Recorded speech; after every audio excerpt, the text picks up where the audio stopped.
Bitcoin net flow 4 trading day belakangan semuanya negatif. Coinbase Premium Index sebulan belakangan rata-rata ini juga negatif. Data inflasi yang dirilis besok ini juga berpotensi naik. Apa artinya untuk kripto dan bagaimana pergerakan selanjutnya? Kita akan bahas semua hal itu di video kali ini ya, secara singkat, padat, dan juga jelas. Jelas banget gak tuh? Selamat datang di channel Cuan Kripto bersama saya Niko. Di sini tempatnya kita ngebahas segala hal tentang kripto secara netral dengan data tanpa adanya bias ke sisi bull maupun sisi bear. Jadi supaya kalian gak ketinggalan update-nya, pastikan kalian klik tombol like dan subscribe-nya. Itu cepet dan gratis kok, cuma 2 detik. Kalau nggak suka silahkan dislike aja supaya kedepannya algoritma YouTube nggak akan menampilkan video dari channel ini lagi. Bukan saya kok yang rugi. Oh iya, Cuan Kripto ini juga ada grup analisis ya. Di grup tersebut kita ngebahas ada banyak koin, sekaligus saya juga sharing di koin apa dan harga berapa saya masuk market ya. Kalian juga bisa request koin untuk dianalisis dan juga tanya jawab konsultasi kripto bersama saya. Yang mau join ke grup nanti di akhir video dijelaskan ya. Dan tanpa panjang lebar lagi langsung aja kita masuk ke analisisnya. Pertama itu kita ngeliat dari Coinbase Premium Index yang merah banget atau lagi negatif banget nih. Kenapa kita perlu ngeliat ini? Karena chart ini tuh berfungsi sebagai indikator penting dari aliran dana atau capital flow dari institusi. Chart ini juga bisa menggambarkan tentang sentimen para investor institusi. Jika dalam keadaan merah atau negatif, mengindikasikan kurangnya minat para investor terhadap Bitcoin. Dan hal ini juga diperjelas ya dengan net flow-nya Bitcoin ETF yang minus juga. 4 trading day belakangan ini net flow-nya negatif. Dana retail di institusi ini keluar market Bitcoin kemungkinan besar itu ngelirik US stock market nih ya. Stock market saat ini lagi di teritori all time high nih. Belakangan jauh lebih menarik daripada Bitcoin. Oh iya, Jumat lalu itu ada perilisan data NFP dan juga unemployment rate nih. Kedua datanya ini turun ya, non-farm payroll-nya turun dari sebelumnya 56 ke 50 dan unemployment-nya direvisi nih. Sebelumnya 4,6 sekarang jadi 4,5 dan turun lagi kemarin jadi 4,4%. Kok bisa penambahan lapangan kerjanya turun tapi penganggurannya juga turun? Hal seperti ini nggak usah diambil pusing ya. Sumber datanya aja itu beda. Yang satu itu surveinya dari perusahaan dan yang satu lagi itu survei rumah tangga atau household survey. Contoh nih ya, NFP itu kan menghitung jumlah pekerjaan, bukan jumlah orang. Jadi misalkan ada satu orang dengan 2 pekerjaan, si orang ini kehilangan salah satu pekerjaannya. Nah, perhitungan NFP itu -1. Sedangkan unemployment rate di survei rumah tangga itu tetap bekerja. Jadi tidak terhitung menganggur. Metode perhitungan unemployment rate ini itu juga berbeda. Jadi jumlah orang yang menganggur dibagi angkatan kerja. Dan angkatan kerja adalah total orang yang bekerja dan orang yang tidak bekerja tetapi aktif mencari kerja. Jadi orang yang nggak mencari kerja atau sudah pensiun ya, itu nggak masuk dalam perhitungan unemployment rate. Orang yang tidak bekerja dan nggak mencari kerja bukan berarti pengangguran ya. Ini gimana tanggapan lu tentang orang yang pengangguran tapi nyalain pemerintah dulu? Tolol. Kenapa? Ngapain? Sekarang pemerintah ngapain dah? Ngatur bumi kan dia mah jatuhnya. Bumi. Saya ngejelasinnya simpel banget kan ya? Semoga pada paham. Kalau nggak paham, komen aja di bawah. Lanjut nih. Menurut survei para ekonom sekarang itu sangat khawatir dengan kualitas data yang disediakan oleh lembaga official. Data yang dirilis lembaga official itu awalnya selalu terlihat baik, tetapi di bulan berikutnya hampir selalu direvisi menjadi buruk. Jadi awalnya kelihatan baik, tapi ujung-ujungnya malah jelek. Kemarin di bulan Oktober, NFP itu direvisi turun dari -105.000 menjadi -173.000. Dan di bulan November direvisi turun dari 64.000 ke 56.000. Terlepas hal ini yang agak sedikit mengkhawatirkan itu nanti di data inflasi ya. Hari Selasa besok malam jam 8.30 waktu Indonesia bagian Barat, itu ada perilisan data inflasi. Harap hati-hati, perilisan data ekonomi itu bisa menjadi katalis untuk pergerakan di market ya. Dan yang jadi masalahnya adalah data ketenaga kerjaan itu berbanding terbalik dengan inflasi. Harus pahami nih karena penting banget. Hal ini dijelaskan oleh ekonom terkemuka dengan Phillips Curve. Dari Phillips Curve ini menunjukkan adanya pertukaran atau trade-off antara mempengaruhi tingkat pertumbuhan ekonomi dan juga inflasi. Misal jika penganggurannya tinggi dan juga inflasinya rendah, para pembuat kebijakan itu dapat merangsang agregat demand. Caranya itu macam-macam, nggak cuma QE. Menurunkan suku bunga juga bisa. Hal ini itu adalah ranah kerja dual mandatnya The Fed. The Fed akan menjaga tingkat pengangguran itu masih di batas Nairu, sekaligus price stability atau angka inflasinya itu stabil di angka kisaran 2%-an. Caranya dengan tools kebijakan moneternya mereka, yaitu menaikkan suku bunga, menurunkan suku bunga, dan juga menstimulus ekonomi. Dan karena dijelaskan di chart Philip Curve ini, jika tingkat pengangguran itu berbanding terbalik dengan inflasi, kemungkinan besar besok kita bisa ngelihat inflasi itu stay di 2,6 atau bahkan naik di 2,7. Harap hati-hati bagi yang suka trading di sini ya. Perilisan data ekonomi itu bisa menjadi katalis untuk pergerakan market. Pergerakan di market itu dipengaruhi oleh sentimen para pelaku pasarnya. Jika para pelaku pasar ngelihat inflasi itu ada kenaikan dan dianggap itu hal yang buruk, kalian simpulkan deh ya hasilnya seperti apa. Kita skip deh ya, langsung bahas ke koin supaya kalian nggak bosen dan juga ngantuk ngebahas ekonomi terus. Saya ngeliat di kolom komentar ada yang minta bahas Aster juga tuh. Nanti kita bahas kalian ya. Sebelum masuk ke analisis koin, bagi yang udah nonton sampai sini dan ngerasa terbantu, pastikan kalian klik tombol like dan subscribe-nya. Itu cepat dan gratis kok, cuma 2 detik. Nggak ada ruginya bagi kalian. Kalau kalian mau rugi, silahkan dislike aja, supaya kedepannya algoritma YouTube nggak akan menampilkan video dari channel ini lagi. Bukan saya kok yang rugi. Saya pengen ngeliat ya berapa banyak orang yang terbantu dari video-video channel Cuan Kripto ini. Oh iya, kalau mau join grup analisis nanti di akhir video dijelaskan ya. Lanjut nih, kita langsung ke analisis koin. Pertama itu kita lihat dari Bitcoin sentiment ya. Bitcoin sentiment saat ini tuh netral sedikit bearish. Bitcoin sentiment ini diambil dari data scraping AI ya, dari beberapa sosial media yang membicarakan tentang Bitcoin. Secara garis besar sentimen ini termasuk netral ya. Dan kalau kita ngeliat dari sentimen para trader di futures market, kita bisa ngeliat dari funding rates. Kelihatan angkanya di sini itu positif ya. Positifnya itu juga nggak terlalu besar dan ini bisa dikategorikan sebagai netral juga. Kalau kita ngeliat dari para posisi top trader di futures market, rata-rata koin di sini memang dominan di posisi long ya. Dan kalau kita cari Bitcoin di exchange Binance, para top trader ini mayoritas posisi long. Menarik juga nih ya. Kalau kita ngeliat dari liquidation heat map, yang terdapat banyak liquidity itu di area atas ada di sekitaran 91.600 sampai ke 92.100, dan yang lumayan banyak itu ada di area bawah nih. Perkiraan terbesar itu di kisaran 89.000. Area yang terdapat banyak liquidity itu cenderung untuk defisit karena jika ada order besar, area tersebut yang menahannya. Di sana terdapat banyak posisi jual dan beli, makanya disebut area liquidity. Stop loss dan liquidation itu juga terhitung loh ya, karena jika suatu posisi terkena stop loss atau liquidation itu kan termasuk transaksi. Semakin banyak transaksi yang terbentuk di suatu area harga, di chart ini tergambar semakin terang. Lalu kalau kita ngeliat dari liquidation map, ini juga sama nih ya.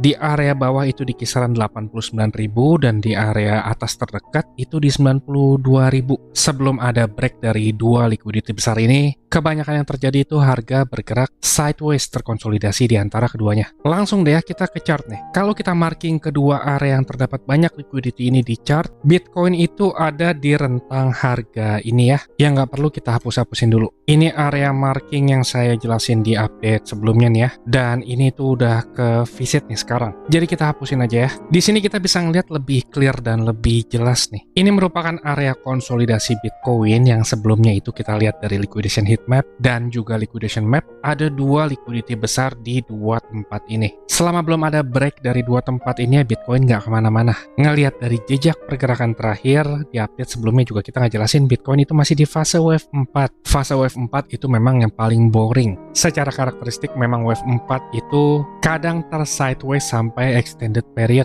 Dan wave 4 ini tuh biasanya paling banyak bikin frustasi karena minimnya progress. Jadi ya sedikit bersabar deh ya. Memang begitu pembentukannya. Dengan karakteristik ini tuh kita udah hampir pasti masih berada di wave 4 ya. Kenapa saya bilang hampir pasti? Karena nggak ada yang namanya kepastian di dunia ini. Terlalu sombong kalau kita memastikan sesuatu. Dan setelah wave 4 ini ada satu wave terakhir. Saya masih expect ada satu penurunan terakhir sebelum adanya rally. Dan jenis rally-nya kita masih nggak tahu ya. Apakah nantinya itu jenisnya impulsif atau korektif 3 wave? Kalau nantinya itu terbentuk 5 wave impulsif, artinya dari bigger picture, ini merupakan korektif ABC dari pergerakan jangka panjang sebelumnya. Dan setelah pergerakan korektif, biasanya nanti akan diiringi dengan pergerakan impulsif yang berpotensi Bitcoin kembali ke teritori bull run-nya. Sekarang kita masih nggak tahu nih karena wave 5-nya aja masih belum selesai yang terakhir. Kita akan identifikasi lagi setelah pergerakan 5 wave-nya ini selesai. Ekspektasi saya target penyelesaian koreksi itu di sekitar 76 ribuan lah, maksimal itu ke 70 ribu. Dari kedua area tersebut, kita akan identifikasi bagaimana jenis rally-nya. Kalau pembentukannya korektif, harap hati-hati karena itu bisa berujung downtrend yang agak berkepanjangan sekitar 6-12 bulan ke ke depan. Dan jika nantinya pergerakannya impulsif, kita masih berpotensi ngeliat Bitcoin one last pump terakhir, rally wave terakhir last pumpnya itu bisa membentuk all time high baru. Saya di sini nggak mencoba memberi hopium ya atau harapan. Kita sebagai analis atau trader itu harus objektif ngeliat chart. Kita identifikasi pergerakan harganya, persetan dengan moon boys atau bear boys ya. Tugas kita sebagai trader adalah ngeliat potensi di chart, cari peluangnya dengan profit maksimal dan resiko yang terukur. Jadi kalau market nunjukin peluang untuk masuk, ya kita masuk. Dan untuk pergerakan short term, kita itu masih di wave 4. Ini kelihatannya pergerakannya 3 wave nih. Pertama 3 wave naik, kedua 3 wave turun. Biasanya di UFC itu memang kebanyakan terbentuk 5 wave naik. Yang bikin saya ragu pembentukan 5 wave naik di sini adalah secara rules Elliott wave 4 itu nggak masuk ke teritori wave 1 ini. Memang nggak menutup kemungkinan terjadi, tapi secara persentase itu minim banget terjadi seperti itu. Yang kita nggak tahu sekarang adalah apakah buntut candle-nya ini termasuk hitungan atau enggak nih. Supaya kita nggak bias ngelihat dari segi candlestick ya, kita lihat dari line chart. Kalau secara line chart ini masih valid untuk terbentuk 5 wave. Yang perlu diwaspadai oleh short seller adalah wave 5 ini itu bisa extend sampai ke teritori 98 ke 99.000. Sekalipun kita naik ke 99.000 bukan berarti penurunan terakhirnya ini invalid ya. Ada kalanya nanti kita akan melihat satu penurunan terakhir ke teritori 76 ribuan atau bahkan ke 70.000 dan itu membuat banyak orang panik. Saya nggak tahu berita apa nanti yang akan dibuat ya untuk tanda kutip menjelaskan ke awam kenapa harganya jatuh. Berita itu bisa dibuat ya, jadi jangan trading berdasarkan berita. Untuk short term perhatikan big resistance di 92.600. Candle closing di atasnya dan konfirmasi itu berpotensi menaikkan harga Bitcoin lagi ke teritori 97 ke 98.000. Dan waspada setelah kenaikan tersebut, selling pressure kembali masuk. Simpelnya begitu ya. Dan satu lagi nih ada yang request Aster ya, saya lihat. Wah, Aster udah bullish banget nih. Tinggal lewatin big resistance terakhir, ini udah masuk ke teritori bull run. Tunggu, kayaknya ada yang aneh nih. Makin naik kok harganya makin turun ya, kayaknya kebalik chartnya nih. Nah, ini baru benar. Maaf ya guys, kalau dibalik tadi chartnya itu bullish banget. Dan kalau dilihat aslinya ya kalian bisa nilai sendirilah. Ini kebalikannya dari bullish ya. Secara struktur market, ini tuh udah last supportnya nih. Saya masih mengekspektasikan Bitcoin nanti ada one last drop. Dan kalau Bitcoin turun itu biasanya narik koin lain untuk turun juga. Kalau udah di last support begini kan agak bahaya ya. Secara teknikal nggak banyak yang bisa dibahas. Karena ini koin yang masih baru. Dan ilmu technical analysis itu mengidentifikasikan pergerakan masa mendatang dengan historical pergerakan sebelumnya. Pergerakan di sini itu masih minim banget nih ya. Ini udah last support dan di sini ada big resist. Mungkin banyak yang beli koin ini tuh karena hype-nya CZ ya. Saya inget di grup juga ada yang minta request tuh. CZ itu dikonfirmasi membeli Aster juga. Tapi setelah saya lihat jumlahnya itu hanya 2 juta dolar. Ini jumlah yang relatif kecil ya. Apalagi kalau kita bandingkan dengan market cap-nya si Aster nih, hampir 2 billion. Bisa dibilang pembeliannya CZ itu cuma 0,1%-nya aja. Dan jangan salah nih, kalian perlu tahu ini, public figure kayak CZ itu juga banyak orang yang benci. Apalagi exchange-nya itu beberapa waktu lalu banyak kontroversi ya. Ada whales yang anti CZ. Saat diberitakan CZ beli, mereka itu melakukan short. Orang seperti ini tuh ada aja. Dan posisi shortnya itu jauh lebih besar daripada pembeliannya CZ ini. Jadi buat kalian yang terbuai rayu manis, harap hati-hati ya. Nggak semua yang dikatakan public figure itu baik buat kalian. Daripada ngedengerin apa yang mereka bilang, lebih baik kalian ngelihat sendiri tuh portfolionya Binance. Kalian bisa ngecek kok portfolio Binance Labs. Mereka itu invest di project-project apa aja sih, itu bisa kelihatan. Project-projectnya ini ada banyak banget nih ya. Kalian bisa cari tahu sendiri sekaligus kalian juga pelajari ya. Projectnya itu tentang apa. Karena nggak semua project yang diinvestasikan oleh institusi besar itu pasti untung. Kita lihat nih, dari total 417 project, yang untung itu hanya 188.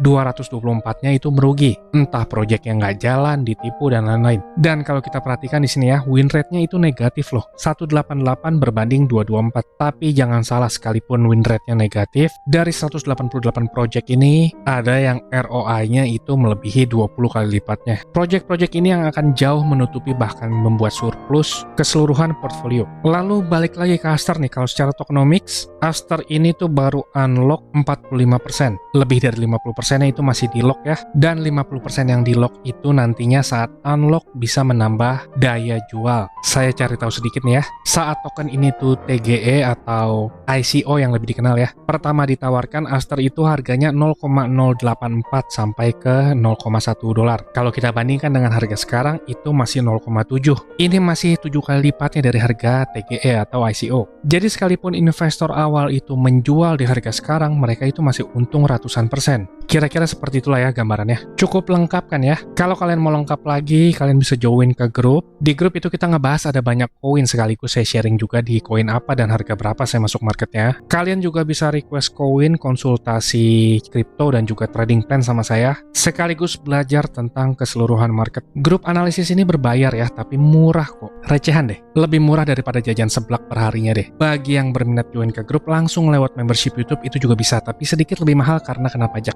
Kontak admin tersedia di deskripsi. Kalau mau dapat harga lebih murah, lanjut tonton klip video berikut ini ya. Jangan lupa like dan subscribe. Saya tunggu di grup dan sampai ketemu di update selanjutnya. Saya mau kasih tahu juga, Cuan Kripto ini ada grup Telegram dan juga udah cukup banyak juga aktif membernya. Keuntungan yang didapat yaitu teman-teman sekalian waktunya efisien, nggak pusing buat analisa chart, apalagi yang belum ngerti. Yang kedua, update terdepan, karena saya lebih sering update dan aktif di grup tersebut ya. Yang ketiga, teman-teman sekalian dikasih tahu kapan waktu terbaik untuk beli koin, dan itu biasanya barengan saat saya juga beli koin. Yang keempat, ada diskusi grup chat buat ngobrol sesama member, saling kenal dan tanya jawab. Dan yang terakhir, teman-teman bisa request koin untuk dianalisa. Ini grupnya nggak gratis ya teman-teman, tapi tenang, harganya murah kok, yaitu Rp199.000. Tapi tunggu dulu karena diskon buat teman-teman sekalian, jadi Rp99.000 doang. Atau kalau dihitung, itu sama aja kayak Rp3.300 per hari. Ini biaya per bulan ya teman-teman. 3.300 tuh murah banget ya. Harganya sama kayak parkir di pinggir jalan. Tapi kalian bisa dapat manfaat yang cukup banyak dari grup ini. Ini harga promo ya teman-teman, cuma buat 100 pendaftar pertama. So jangan sampai ketinggalan ya, karena tinggal sedikit banget slotnya. Teman-teman bisa ngeliat sendiri ada 92 member aktif, dan saya kebanyakan lebih aktif di grup ini. Dan juga setiap ada peluang, saya selalu kasih tahu ke grup ini kapan untuk entry-nya. Bisa lihat di sini ada 3 video yang di unlisted dari YouTube, karena ini khusus untuk member dari grup tersebut. Kalau kalian berminat, saya akan kasih link Telegram di kolom deskripsi. Kalian tinggal chat, saya berminat gabung. Ditunggu di grup ya. Capek kan beli pas lagi tinggi, jual pas lagi rendah? Ayo, buruan gabung grup ya. Saya pamit dulu, salam. Cuan kripto, cuan terus.